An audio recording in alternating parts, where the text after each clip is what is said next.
every challenge comes an opportunity. And this challenge presents an opportunity both for employers and employees. Companies can develop the skills of the existing workforce to meet its requirements, and employees get career progression and a chance to remain relevant and engaged in new roles within the same organization. This then is the topic of discussion today. We have with us eminent business leaders who will reveal how their organizations are fulfilling talent demand internally. Let me quickly introduce our esteemed guests today. We have with us Anurag Seth, who is Vice President and Head of Talent Transformation at Wipro. He has over 3 decades of experience, and he is an expert in taking ideas, products and services from incubation to significant scale-up, supporting organizations through complex talent transformation and people management journeys. He's worked with multicultural, geographically diverse stakeholders and teams across the world. He has strategized technical and management trainings to a 220,000 strong global employee base. He's conceptualized and implemented a remote desktop protocol solution to enable new hires receive relevant trainings virtually. Welcome, Anurag. We also have Thirumala Arohi. In his tenure at Infosys, which spans 22 plus years, he has managed many financial services clients before taking on the current role of Head of Education, Training and Assessment, a key business enabling department. He drives various learning interventions aggressively to enable employees to be future ready. As part of next-gen learning experiences, Infosys has digital learning platforms that enable anytime, anywhere and on any device learning, practicing and taking assessments. Several partnering agreements are in place with universities and MOOCs. Along with driving content digitally, the focus is on developing holistic skills. Anil Santapuri, Director Skills Solutions at FIS. He has almost 2 decades of experience in talent management, learning and leadership development and consulting. He has won numerous awards and recognition. Most recently in 2021, he was recognized by World Human Resources Congress as one of the most fabulous training and development leaders in India. Anil is a passionate believer in empowering people through learning, and he is an ACC certified coach from International Coach Federation. His other passions and interests include writing poetry and practice of Vipassana meditation. Ritu Chakrabarti. In her career spanning over 2 decades, she has worked with Wipro, Accenture and is currently the Global Head of Learning and Development at Mindtree, where she takes care of business-aligned learning for the whole organization. Most recently, Ritu was featured as a 2021 TAPI Young HR Leader by People Business and the Economic Times. Ritu has a bachelor's degree in engineering from Jadavpur University and a leadership and management certification from IIM Calcutta. Dr. Ashwin Sadasiv Kumar, he is Senior Vice President Virtusa and has worked across domains, retail, banking, education, travel and logistics, etc. in 25 years of his career. In his current role, he is responsible for end-to-end supply chain of workforce with specific focus on transforming the workforce to fulfill the needs of the digital world. A certified NLP practitioner and a certified habits creation coach, he has a doctorate from Chitkara University. He is also passionate about fitness. He manages a trust called Bringing Smiles, which works with underprivileged children, especially in education. He lives in Chennai with his wife Himabindu and daughter Karishma. And last but not least, our moderator Priya Madhavan. She has over 28 years of experience in the IT services industry. She was Global Delivery Head for Security Practice at Cognizant before she joined NASSCOM 4 years back. So over to you, Priya, for this scintillating conversation. Thank you so much, Kamna. Thank you so much for all the esteemed panelists. It's an honor to have you all on this panel today. So whenever we think about reskilling, the thing that always comes to my mind is sharpening your axe story. So I'm sure like all the skilled workers, they ensure that they have the best tool so that they are effective. So, and this is exactly what we are trying to do in terms of having the right skill for our people. How do we reskill them and then use them in the workforce that is in the project that's relevant? Apparently, Abraham Lincoln said, give me 6 hours to chop down a tree and I'll spend first 4 hours just sharpening my axe. So axe is a strength multiplier, and you can be as strong as lumberjack in the world, but if you have a dull axe, you're in trouble. There are all of you all are aware that India is going to be a $1 trillion economy by 2025. And this means like 65 million jobs are going to be there in the digital technology. And interesting part is 40 to 45 million of them need to reskill. So there goes our discussion today in terms of how we can help, how are various organizations looking at their employees, reskilling them, and how are they using them within their workforce. Like, one is, of course, getting the talent from the market, but there is so much more that we have to take the talent from within the organization, because the kind of work itself is changing. I'm just going to share a couple of data points before we start the discussion. So this is what we are saying, like India is going to be, Indian IT services industry is going to be around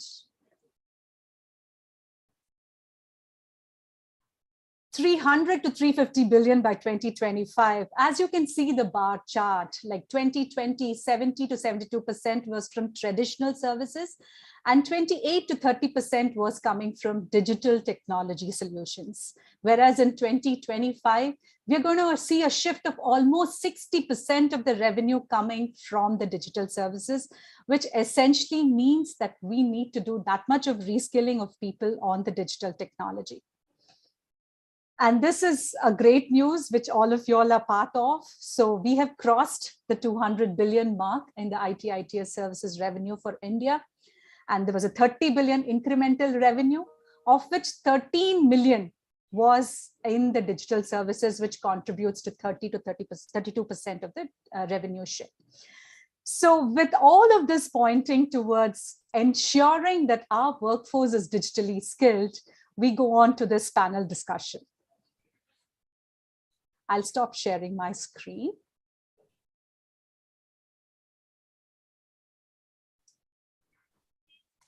Did I share my screen at all? Okay, that was interesting. So I'm quickly going to share the screen for the record purposes so that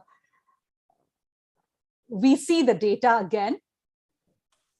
So we see that 60% shift is going to happen in the digital skills. And just last year, the revenue from the digital was almost 13 billion, which was 30 to 32%. So giving this as the context, I'm going to stop sharing my screen and we'll start with the panel discussion.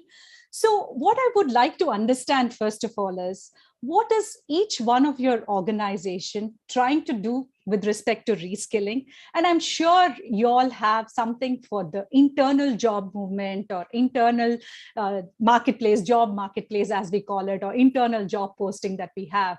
So what are the efforts that you're doing? How is it all progressing? How are the people embracing that? Is there a clear-cut career map or career lattice that is defined for people when they move into the digital skills? So these are few points that I would like to understand from each of your organization. Based on how people are visible on my screen, I will go. So I will start with Ritu. So Ritu, can you please share your views? Sure. Thank you so much, Priya, and thanks, NASCOM, for this wonderful opportunity to talk to the eminent panelists. Going to be really interesting discussion. So coming to your point on this internal marketplace, and as you rightly said that the talent war is on and it will continue for some more time. So obviously we have certain hiring strategies and alternative channels for sourcing, but we really need to be serious about and sincere about how are we fulfilling internally. So if I just take a step back and think about internal fulfillment, I think there is another interesting perspective of individual aspirations. And it is linked with the great resignation, which is another phenomenon which we are witnessing.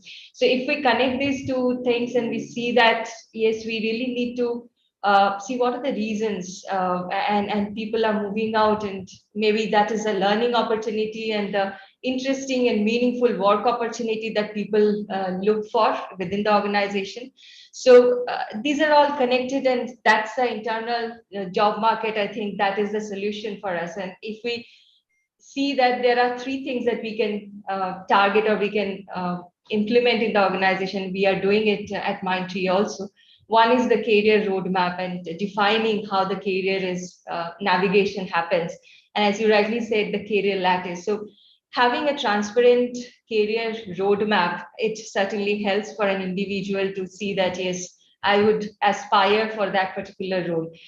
Now, to substantiate it, I think the learning opportunity is essential, and what kind of learning roadmap that we are giving, whether it is role-based learning or whether it is individual aspirational learning or whether it is a foundational learning. So that's again tightly coupled with these two. And subsequently, I think the internal marketplace, which is a transparent marketplace, as we say, it has to be open to everybody and people should be able to see that. So having said that, at our organization, definitely there is a process and workflow established. But what we are also doing is strengthening this area, this entire engine with certain amount of intelligence, where we will have the job opportunity suggestion to an individual or to the manager, where this marketplace is a lot more agile and people will be interested to pursue certain opportunities.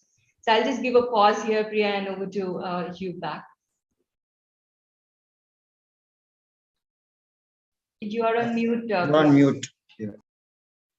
Thank you so much, Ritu. We'll come back again. I'll go over to Anurag. Yeah, so I'll like to build on Ritu. There are obviously two elements. One is the employee aspiration, and the other one is really what the business needs. Now, traditionally at Wipro, we have had, one initiative which we call Trend Next, where we say every individual should pick up at least new skills in a year, right? And what you will realize is that people, and we said, with each skill you learn, you get some points, and with those points, you get one step closer to your next progression level. And, it's like that kind of a motivational thing that you drove. But what we realized is that while it addressed the employee aspiration part of the story, where, employee may be working on X skill, but they actually go ahead and learn a lot of new age skills or something which is of their choice, and they went ahead and did it, and they start collecting those points. Now, but from a business perspective, that initiative was not getting leveraged because it was not in line with what that individual is learning. So we kind of, this year, we, with all this happening, we kind of little tweak the initiative, where we are saying that at least one skill you must pick up, which is in the basket of skills which are high in demand for the business group where you belong. Now, the moment you do that, what happens is that they pick up one skill where they do end to end, with the theory, with hands-on assignments, with the assessments and everything, so that the person is always future ready on a high demand skill. So even if the person ramps down from their current project, you always have another project waiting because this is a high demand skill that you've done it. So that was one thing that we did, pick up one skill. Other than this one skill, of course, we have all trainings available to you. You can go ahead and pick up whatever you want to do, and you encourage people to do that. So this was one thing that we tried to do to marry the demand that the business has versus this. And the second thing is that when we talk about reskilling, this while this addressed people who are engineers or senior engineers, people who are developers and programmers and all that thing. But, when it came to the project managers and above, project managers and delivery managers, what we realized is that many of these project managers were not reskilling themselves or anything. And the traditional method in which a project manager will run a project over a past 10 or 15 years, he or she's, her competency would be still the same. But the new way of working has completely changed. Customers are expecting more engineering managers than project managers. They don't want pure managers. They want person, to be half and half, where the half he or she can contribute to technology, participate in the new age discussions and things like that. And secondly, the ways of working have changed. With agile way coming, the person should know how to manage agile project. Person should know how to manage a digital project. Now, with a lot of in the gig economy, Many of our projects are done through crowdsourcing, where people are all over the world and participating. And given all this kind of a context, we wanted to see how you actually groom these project managers so they start learning the new ways of working. Otherwise, very soon they will all become completely, not useful in the organization setup and all that thing. So that is how we are trying to drive an initiative of reskilling. One thing we realized was that earlier we used to have a little bit of a stick policy. They say, okay, if you do not get so many points, you cannot get promotion to the next level and things like that. I think that era is gone. Nobody cares about your stick. They say, okay, if you have a stick, I'll go somewhere else, will give me a flower, right? So that doesn't work. So you will need to have a pull mechanism for people. You have to go with lots of roses. Please come and do this training. I will give you these goodies. There has to be positive consequences and not negative consequences. And that is one thing that at least in the last couple of years I've seen a trend changing. So I'll take a pause. Absolutely, Anurag. I think you've hit it on the nail. With the war for talent, I don't think stick is going to work at all. It has to be a bouquet of flowers to make it happen. Thank you so much. Over to you, Thiru. Yeah, I think pretty much similar initiatives. From Infosys perspective, we have always been focused on employee enablement, continuous reskilling. We used to call this as continuous education, and that is only been accelerated. So at Infosys, what we have done is we have almost 4 different elements to it, right? The first one is, just like Anurag talked about, we basically created what we call as a tech compass, which is essentially telling our employees what we see are the skills of today, skills of yesterday, and skills of tomorrow. So basically, for every different service line, we have created a skill repository, and basically we are telling our employees that this is where the future is belonging, and they can actually look at that and say, hey, I belong to this Horizon 1 or Horizon 2, or I want to basically become an Horizon 3. So one is just creating the tech compass as a model. Second thing, basically, after we did that, we created what we call as 80 different skills out of that. And we said, as a company, we are investing in it. We are investing in it, while there are a lot of other things which we are giving you as a bigger roadmap or bigger canvas. We are also focusing on 80 plus skills, and we have created learning paths. We have created what we call as skill tags, skill proficiency indicators. Along with that, if someone basically works on those projects after acquiring those skills, they get additional skill-based incentives and everything, right? That's the second one. The third one is basically what we did was we have anyway internal marketplace, as you rightly said. We call it Accelerate. It was there even before. And after that, what we have done basically is now we have made it even more interesting. We made it not necessarily projects which are for long duration, or it doesn't mean that you have to move from your current project to another project, only then you will get an opportunity. We made it more modular, smaller chunks, where even while working on the current project, you can go and work on these additional projects, so that it actually then doesn't create a friction essentially to move your talent from one project to complete another project just because they like that. So that's an enhancement we have done. And the last one we said, as Kamna initially introduced me, we have created what we call as anytime, anywhere learning, focused again on 3 elements. One is from an individual perspective, because they are also very well known for their own understanding of the market. They know what actually they want to do. So democratize this entire learning, create wonderful learning paths, practice playgrounds, assessments, certifications, so that they can actually go and learn anything they want without fear of where the money is coming from and everything. It's completely free for almost every employee, and irrespective of which particular business group they belong to, they can learn anything. Then we said we need to enhance this. So that is where we created partnership programs with universities.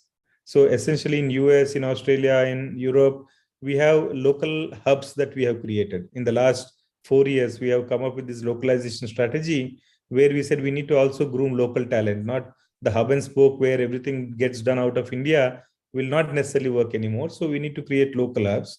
And in that context, what we did was each of those local hubs was set up with a partnership with a local university, which we think will actually help enhance the idea. So we brought in university specific content, we curated it along with our content and partner content from the MOOCs. So that's the other thing that we did. And then finally we said, irrespective of whether you have marketplace, whether you have skill tech compass and everything, we have bridge programs, which basically means we are going to tell that any employee, if you want, you can go and look for these bridge programs, nominate yourselves. There's an evaluation mechanism that happens.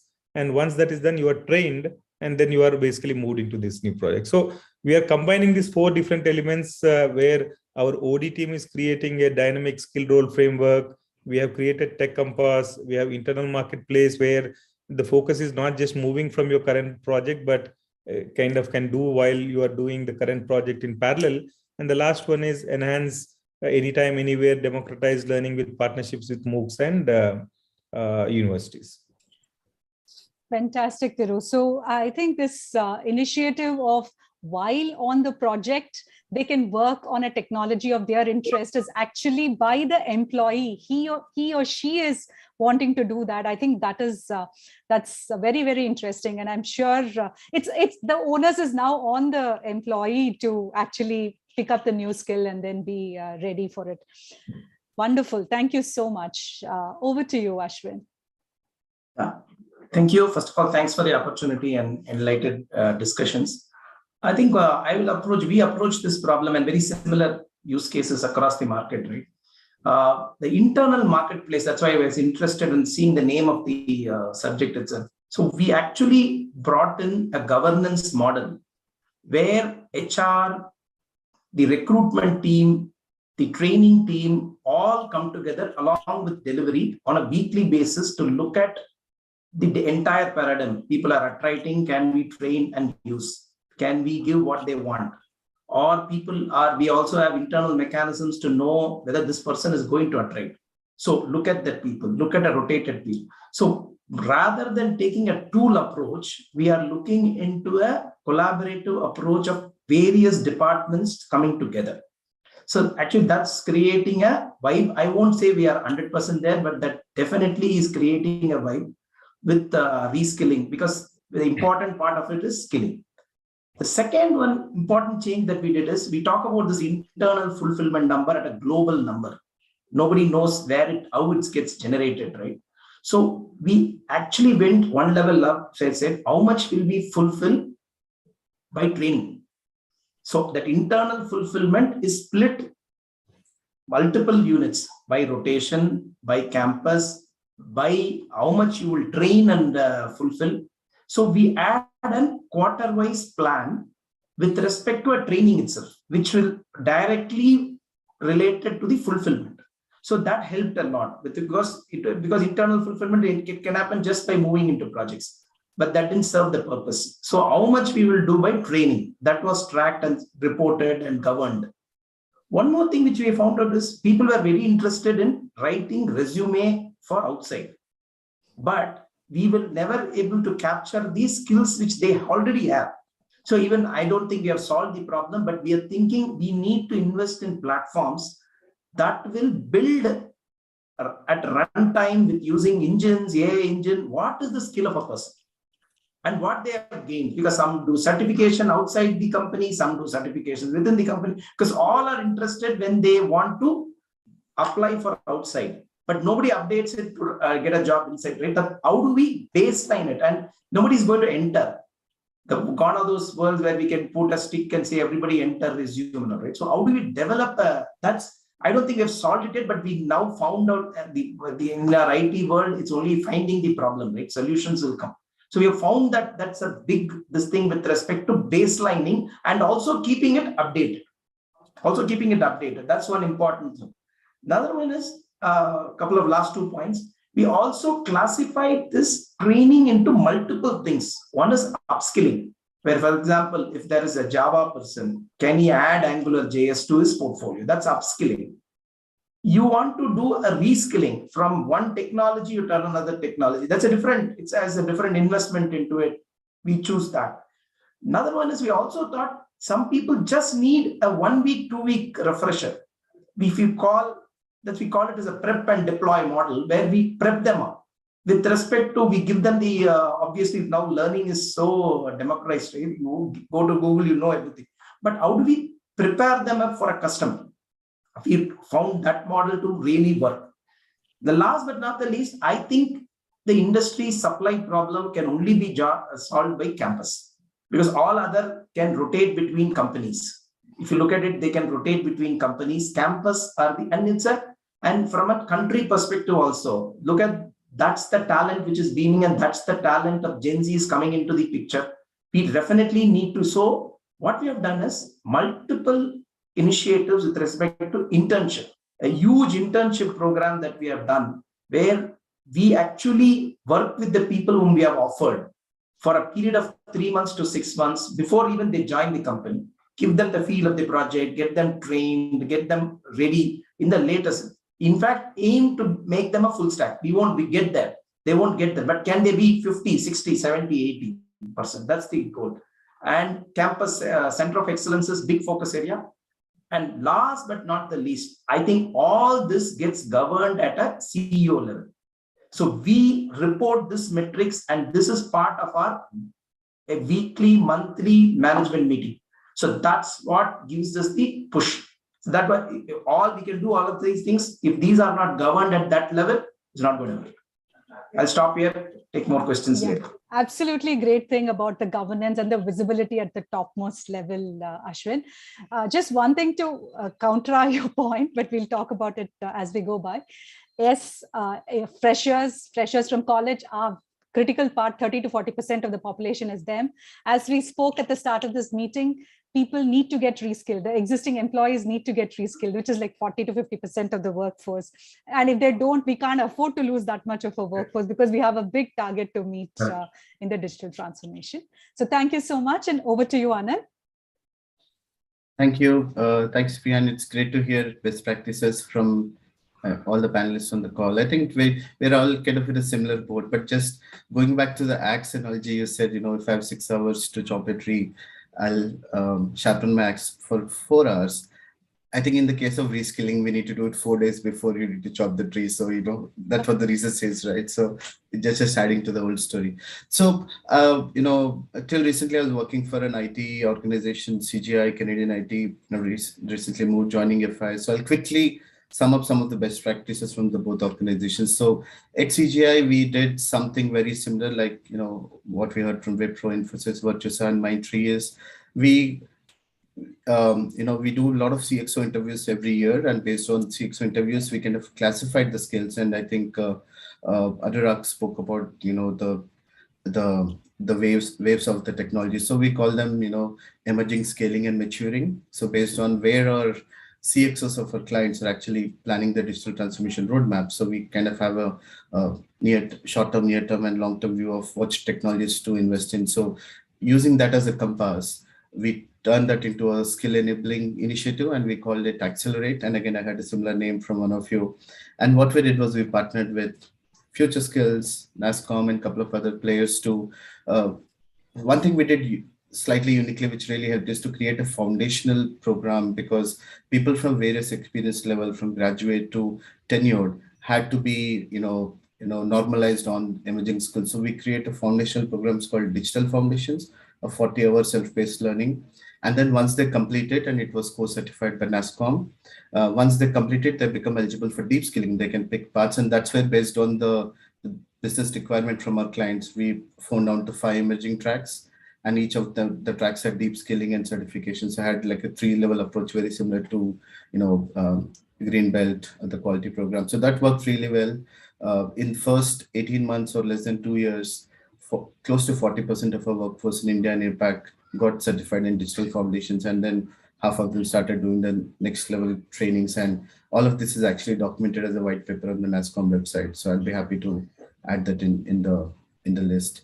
And then, but as we are doing this, some other interesting things emerged. And I think I heard other panelists saying, so we had to actively look for partnerships. Like, when you're doing a course on AI or, DevOps, we need to scout for best partners. So no one player was good enough. So we had to kind of have a catalog of partners whom we could work with, and then sort the problem of providing them access to practice labs. That was another thing we had to do. Then finally, once people started doing the second level, third level stuff, again, addressing the aspiration piece, employees started coming back and saying, "Hey, I was a Java programmer. Now I'm learning AI, or I'm I was somebody. Now I'm a DevOps engineer. How will you do two things for me? How will you correct my title, and how will you pay me differently?" So we had to again, work on creating career maps and align to that job titling and everything. So that was the third thing. Eventually, from a maturity, we had to do, and to sustain all of this reskilling journey. Going back to the axe analogy, we had to create communities of practice around these five technologies, so that in those communities of practice with the charter, they were supported with ecosystem, partnership, competency framework, learning resources, access to SMEs inside, outside. So kind of took this 4-level approach at CG, and that's kind of working really well. Now, quickly talking about FIs, just connecting three quick things. One is from a culture perspective, when we talk about marketplace, there are two words, right? We're used to the word mobility, and then now we have this word called marketplace. I think it's a mindset shift. Mobility is more individual driven, and mobility is more business driven, sorry. Whereas marketplace is more my aspiration driven. So how do you strike the balance? As an organization, we look at our processes and practices. We need to, shift our mindset to say, hey, we're going to move away from or find the right balance between what the organization needs and what the employee needs. So I think that's one mindset shift to do. So it's FIs, what we do is from a culture perspective, we do something called talent brokering. So talking about senior leaders, mid to senior leaders, we go through the talent review, 9-box data, and actively look at open positions, work closely with TA team to actually broker for talent to move around the organization. And the principle is, once we get our senior leaders to do that, the culture will cascade in the organization. So that's one practice. And the other piece is the employee value proposition itself at FIS talks about, learn, grow, and create impact, and everything they do in the organization is aligned to everything employees get to do. And in fact, we say be your own chief learning officer. And that goes back to Priya, what you're saying, employees need to own their learning journey, right? So those are some of the examples. The last quick comment, then I'll turn it over to you, is in my role, I think when Kamna introduced me, she said skill solution. So in my role now, what we're doing at FIS is to build a skills-based architecture, which will support everything in HR, right? From workforce planning to, the only way we can sustain a talent marketplace is to break down everybody's skill profile and experience into skills and sub-skills and have a proficiency level tag to it and so on and so forth. So that's the architecture, very early days, but that's the work I've started doing at FIS. So just wanted to add some of those comments. Let me turn it over to you. Super, super. Thank you so much, Anil. I love this idea of mobility and marketplace.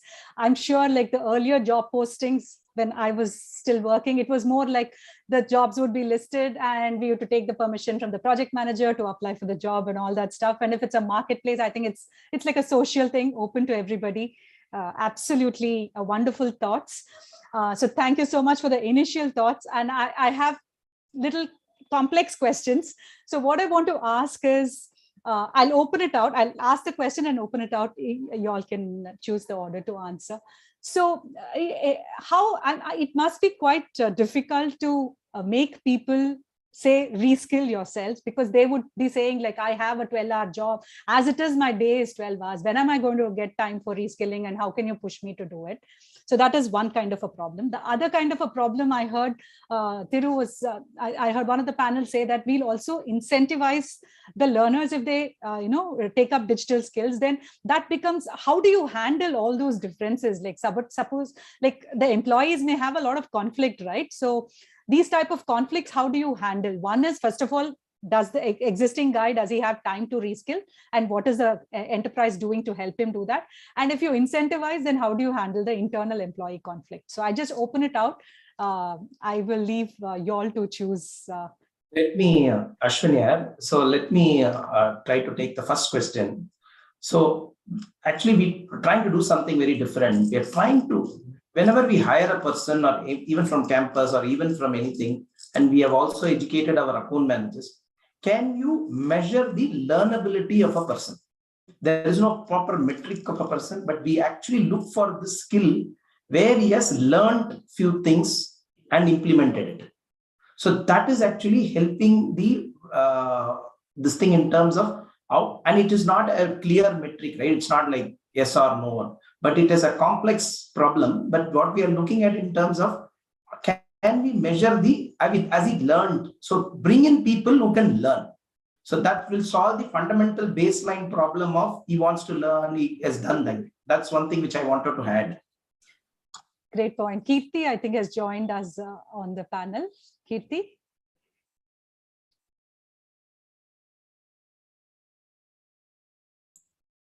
Hi, Priya. Hi, everyone. I'm Hi. gate crashing this digital Adda because I just saw so many faces that I know. And I said, how can I not be here and say hello to everybody? Great conversation. I've been a part of the webinar. So don't want to interrupt, but just wanted to say hello and thank you for being here. Thank you, Kirti. Yeah. So we'll go ahead with our. I can go next. I think completely agree with Ashwin in terms of the learnability, and we ensure that people in the organization has that quotient towards learning. And taking that ahead, I think as an organization, if we ensure a learning culture, which motivates people, right? And going back to what Anurag was mentioning, that stick doesn't work anymore. So if we relate to that and we say that we need to establish a learning culture, and this is a creative place, and a lot of things are happening, whether it is gamification or whether it is motivating people in a pandemic by detoxing through digital, and it's like a lot of things, that interesting things that we can do. So how do we ensure the learning culture? That is a challenge in our hand. And at Mindtree, what we are doing is definitely, as a work culture, we defined our work ethos. And in our work ethos, learning is one of the pillars, just 4 pillars for us. And one of the pillars is learning. And we said that curiosity-based learning is the answer for it. So we have to trigger that curiosity in everybody's mind. And that can be designed in a various way, aligned to the particular role, aligned to the next role, aligned to the industry trends. But we can certainly design a framework which will help everybody to come forward and demonstrate that learnability much easily in an agile way. So I'll just give a pause here. Thank you.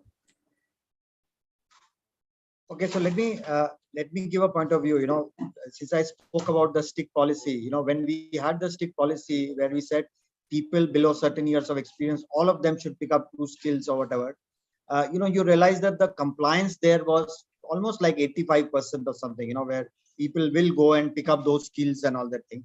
And the moment you remove the stick, the compliance wise, it may have come down to 60%, but the value of these 60% people is much higher than those 85%. But even if they learn some things, they will never apply it to their regular projects and all that thing. And while the people who are doing it on their own, they are much more motivated, they do it. And the reason why they do it, that was the question, right? The reason why they actually pick up those skills is because they want to move from being a legacy, they're working on some legacy platform, to a new age digital platform.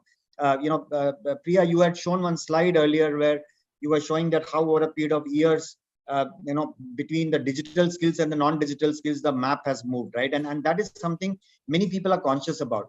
So when we hire these thousands of people from campuses, fresher campus every year, in the first month, you will get hundreds of such requests that please move me from, you have put me in a testing project, you have put me in a mainframe project, can you please move me to a digital project, and I don't want to work on X or Y or Z. It keeps happening. And the way we obviously can't satisfy everybody by moving them into what they really want. But what we actually tell them is that, you start your projects here, you get to understand the organization and everything. But if you are really passionate about working on a new age digital skill, go ahead and pick it up. We have these programs, certification programs. Go ahead and do it over a period of next 4 to 6 months.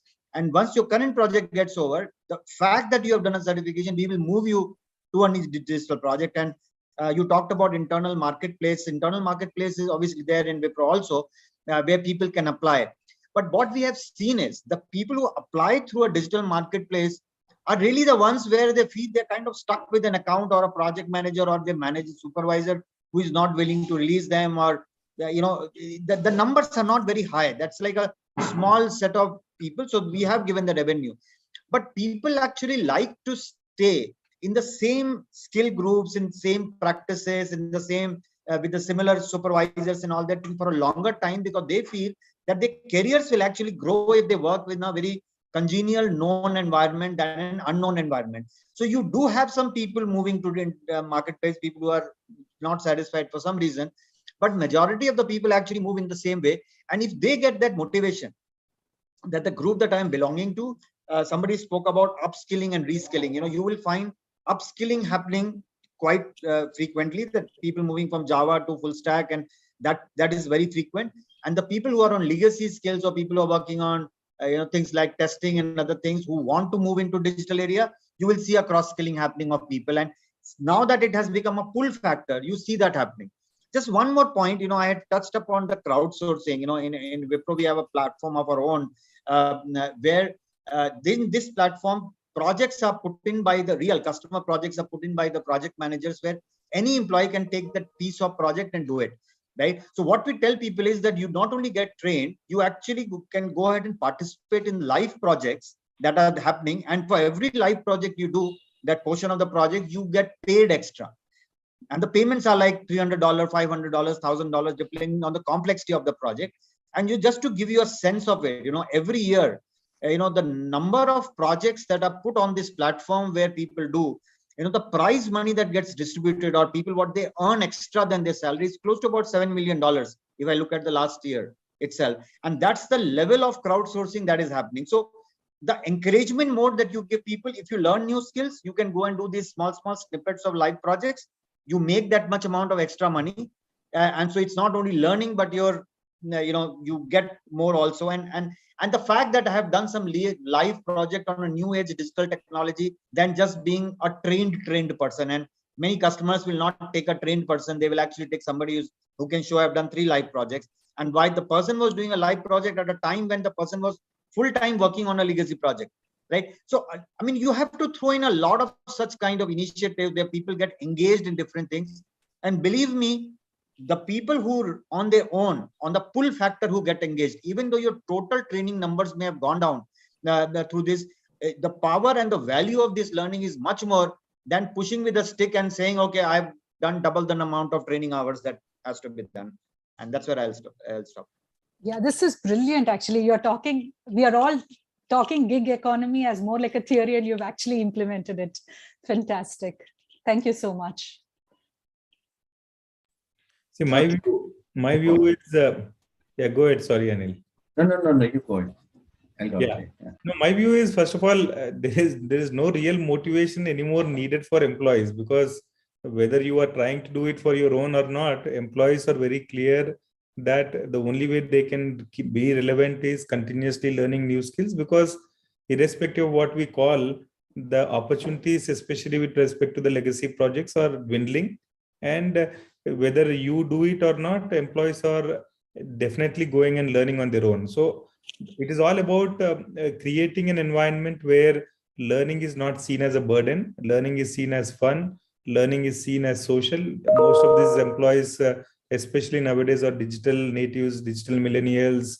So how do you create an environment within the company where learning is not seen as a very tedious task or a boring task of attending a class, attending someone giving a lecture? We call this as sage on a stage model, right? Which is someone standing on a stage delivering a training. That is not the way it should, right? So if you can actually combine what we have done at Infosys, is we try to combine, like Anil was talking about, bringing mentors like knowledge management, which is nothing but we call it as organizational learning, so that it becomes like a nice network of people guiding each other, not just only the learning organization or HR organization or the leadership team, but peers supporting each other, peers guiding others, peers telling that, if you do this, you can incrementally learn something and all of that. And then at the same time, create the just-in-time learning thing. Because even in legacy projects, I don't personally see any projects anymore which are only legacy. And they are definitely working with a front end through an API, or they have to expose some API data, or they need to kind of migrate from a legacy, or they need to optimize that batch processes. So essentially, even while working on legacy projects, the employees are able to understand that they need to learn something. The problem for organization is, how do you hold the talent? And that is what Anurag was saying. How do you hold the talent who are learning, whether because of your initiatives that you are doing, or by their own personal initiatives outside of the company hours that they are learning, how do you retain them? And that is where the marketplace, the gig economy or the crowdsourcing or the incentives and all of that comes in. So what we are trying to do, as I said initially, is making learn a little bit fun. We do a lot of activities around hiring, which is driven around learning. People kind of come into hackathons, and then once you do that, they get incentivized to participate. There's a concept of reverse mentoring that happens, which means someone who's learning well, they actually teach the managers. Again, I think JL6 and JL7, which is our manager and leader community, they get to learn from the juniors around how they need to learn some of these things. So basically, I don't think motivation, to your first point, is not an issue anymore, because they know they have to be relevant and they will put in the efforts. As an organization, we need to create a frictionless environment which helps them in their learning, which helps them in their opportunity to work on a project because they learn something. Otherwise, they will definitely leave the company. Thank you so much. Yeah, Thank you. Yeah, thanks. I'll just share 3 to 4 perspectives that I kind of endorse. I think we're all in the same boat, as I mentioned before. So first is for graduates who we had in one of the organizations we worked for. There were a lot of pre-assessments you do when you go to campus and select, and then when you put them to training. So working with this assessment partner, we came up with this kind of a equation which threw up a score called fluid intelligence, which was the closest equivalent of a learning agility. So we started reviewing the data to see, is there a correlation between the fluid intelligence score and their ability to learn faster in terms of, are they submitting good quality code in the first attempt or multiple attempts, or, are they finishing the assignments on time, and how are they faring in the assessments, time taken. So kind of doing a correlation. That's one study which is ongoing, but kind of to see, the idea is for those who have higher fluid intelligence, we enroll them into projects which are critical, a lot of change involved, so on and so forth. That's the hypothesis. So still work is ongoing. Second, from a leadership perspective, again, this is more proven anyway. So again, some of the assessment partners have something called leadership agility assessments, which in one of the financial companies I worked, we actually used it as an input to the talent review process. And in fact, when we were promoting leaders to digital roles, this looking at their agility score, and it has five areas of agility: results, change, people, process, and self-awareness. And we saw a lot of correlation of people with low scores and overall leadership agility couldn't do well in digital kind of roles because you need to move faster. So again, that's kind of a proven proof of concept. The third one, which we did at CGI with an interesting thing, is, again, it's interesting we talk about learning culture, is there's a lot of work done by Peter Senge from the book Fifth Discipline on being a learning organization, not organizational learning, but flipping it around, being a learning organization. So at CGI, I think 12 or 18 months back, we actually rolled out the org learning assessment for a business unit and got the results. And interestingly, what we found was there was a strong culture of education, which is part of our Indian education system. It's like, individually, I would like to learn, but kind of low scores on group learning, collaborative learning. And then it's the whole, results can be grouped into 3 categories. Do you have personal mastery as an individual to create a learning organization? Do you have the right learning practices is the second piece. And third, you do have the leadership support. So we had good scores on leadership support. Personal mastery was decent, but people had more focus on formal learning and from an education perspective, but not informal or on the job, like 70-20-10 we talk about.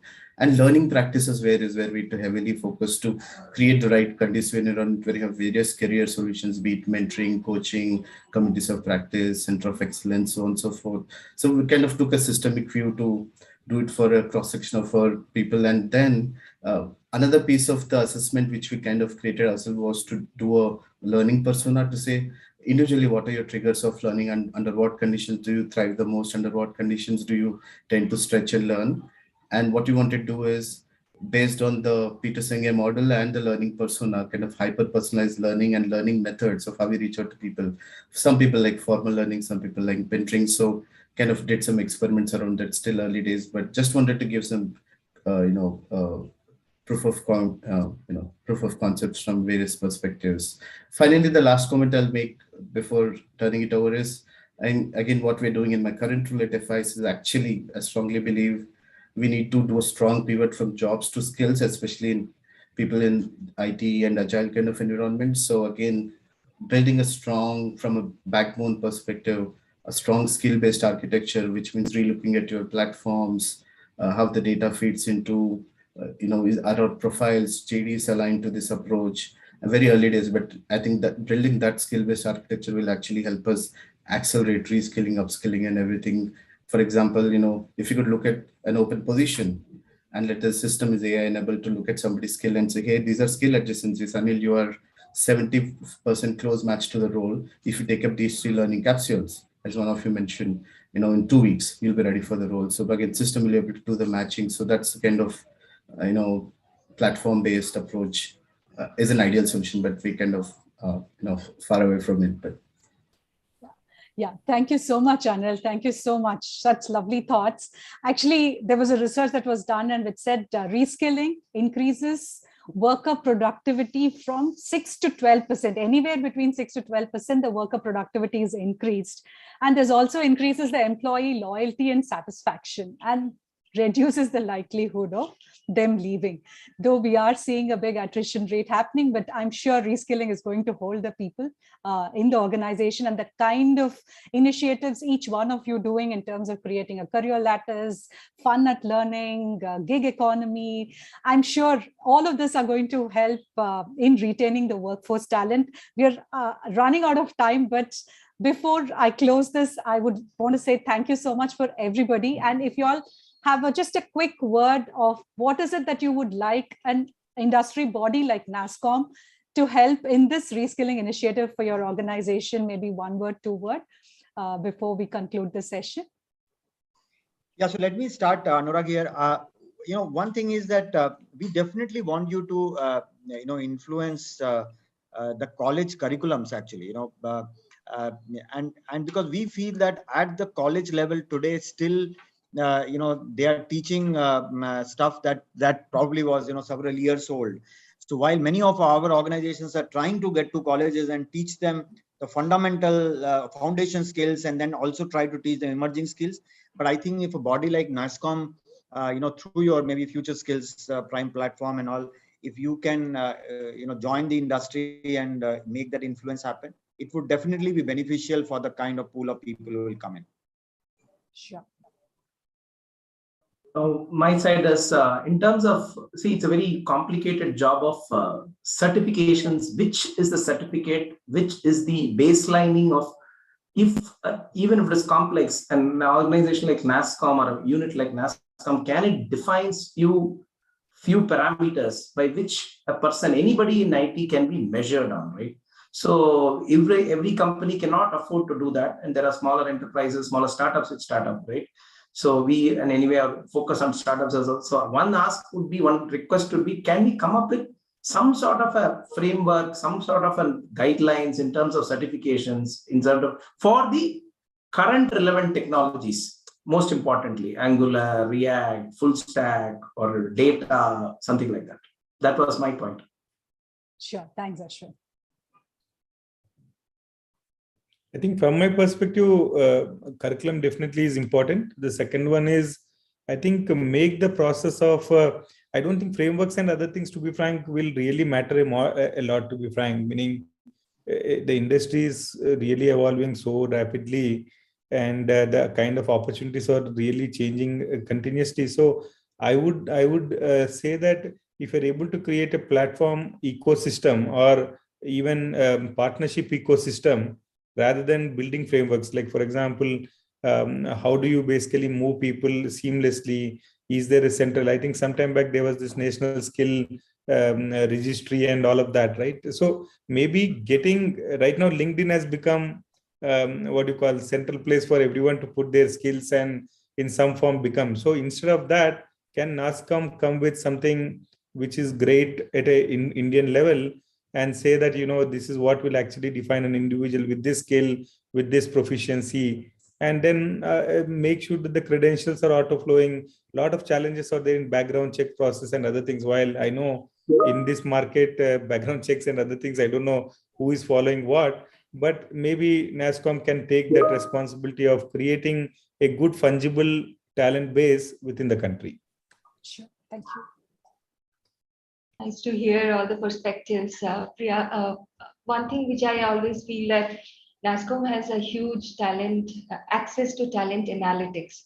And that is something which can definitely play a pivotal role in any of our organizations, contributing towards the strategy, talent strategy itself. So that's something which I feel as point number one.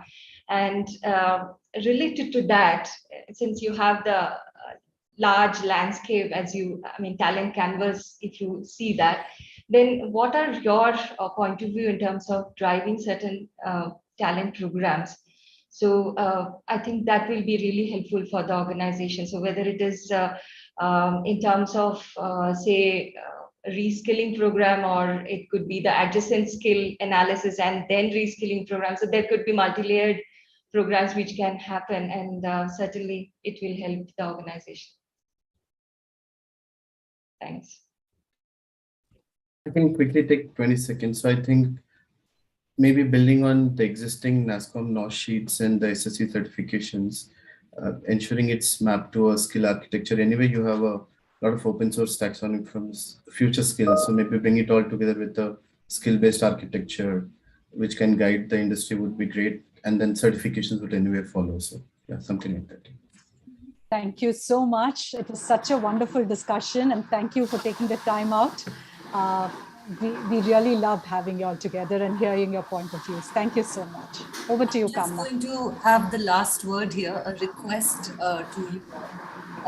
This last question, Priya, I didn't know was on your agenda, so thank you for that. Very useful. We have a meeting coming up with the ministry on just re-looking at what can the government do and what can NASSCOM do on supporting this whole talent charter that we have for our country. So we have a small questionnaire that we've created, which if I could send it to you all, if you could fill it out. I've noted down all that you've said, and definitely will bring that in some great ideas. We do have Future Skills Prime, but I think what we're trying to do is just take a larger view and say, yes, Prime is well, but what else can happen, which is really relevant to the industry. So if you can take the time out and just fill that out, it just becomes our conversation. It makes our conversation with the government a lot more, real in terms of we've heard it straight from the industry. That would be wonderful if you can help us. Sure. Thank you so much to all the panelists. And as we will be publishing a white paper and we will be publishing a blog on all the wonderful things that we have heard today. But I just request one small favor from you at the end. After this, if you can record a 1-minute video bite of yourself and just send it across, we will be publishing and promoting that on our social media handles as well. And thank you very much. It was such a pleasure to see all of you. This is what I've been missing all these 2 years, not meeting up on all these forums and popping into your offices and saying hello. So great to see you. Thank you so much. Bye-bye.